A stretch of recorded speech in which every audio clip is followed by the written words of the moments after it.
ট্রাম্পের ভারতীয় পণ্যে 50% শুল্ক নীতিতে ক্ষতির মুখে বসিরহাটে চিংড়ি ব্যবসা।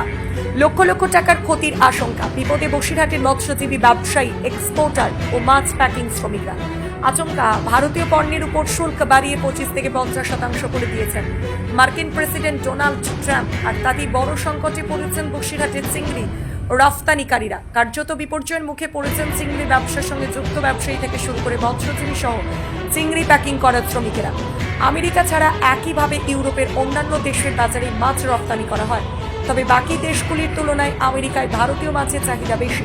দেশের প্রায় 25% চিংড়ি মাছের রপ্তানি হয় শুধু বসিরহাট থেকে। কিন্তু মার্কিন মূলকে চিংড়ি ঠিক দামে বেচতে না পারলে অন্য দেশের বাজার ধরতে বেশ কিছুটা সময় লাগবে এই সমস্ত ব্যবসায়ীদের। তাই ইউরোপ ও পূর্ব এশিয়ার বিকল্প বাজার খুঁজে বের করতে না পারলে ভবিষ্যতে উদ্বেগের কারণ হতে পারে। প্রতি সপ্তাহে কয়েকশো কোটি টাকার বাগদা, গলদা ও ভেনামি চিংড়ি বসিরহাটের বিভিন্ন আড়ত থেকে রপ্তানি করা হয়, যার মধ্যে মালঞ্চ, বসিরহাট, ত্রিমোহিনী, হাসনাবাদ, সারবেরিয়ার পাশাপাশি সীমান্তবর্তী ইটিন্ডা, তেঁতুলিয়া ও সারাপুলের মতো এলাকার আড়তগুলি থেকে চিংড়ি মাছ মার্কিন মূলকে পাচার করে সংসার নির্বাহ করেন লক্ষ লক্ষ মানুষ।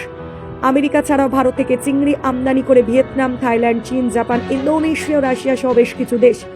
আমেরিকার ট্রাম্প সরকার আমাদের দেশের উপরে 50% শুল্ক বা ট্যাক্স চাপানোর কারণে আমাদের দেশের যে সমস্ত চিংড়ি মাছ, বাগদা, গলদা বা সিফুড, যেগুলো সমুদ্রের যে সমস্ত চিংড়ি মাছ, যেগুলো মূলত যুক্তরাষ্ট্রে বা আমেরিকায় যেগুলো এখান থেকে রপ্তানি করা হয়, সেই মাছের উপরে শুল্ক চাপানোর কারণে ব্যবসায় অনেকটা মন্দা দেখা দিয়েছে। যেহেতু আমেরিকাতে মাছগুলো আর পাঠানো হচ্ছে না এখান থেকে, এবং যার কারণে এই সমস্ত চিংড়ি মাছ আপনারা দেখছেন খোলা বাজারে খুব কম দামে 150 টাকা, 160 টাকা, 130 টাকা করে বিক্রি হচ্ছে। সিফুড যেগুলো সমুদ্রের মাছ, সেগুলো দাম কমে গেছে।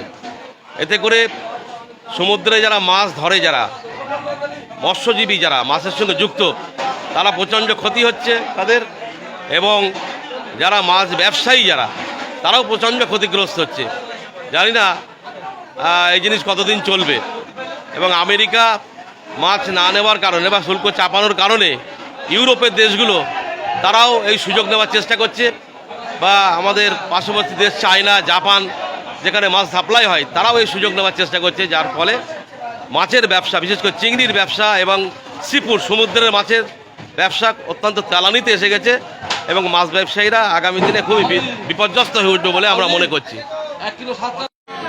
Bureau report, Dinajpur digital.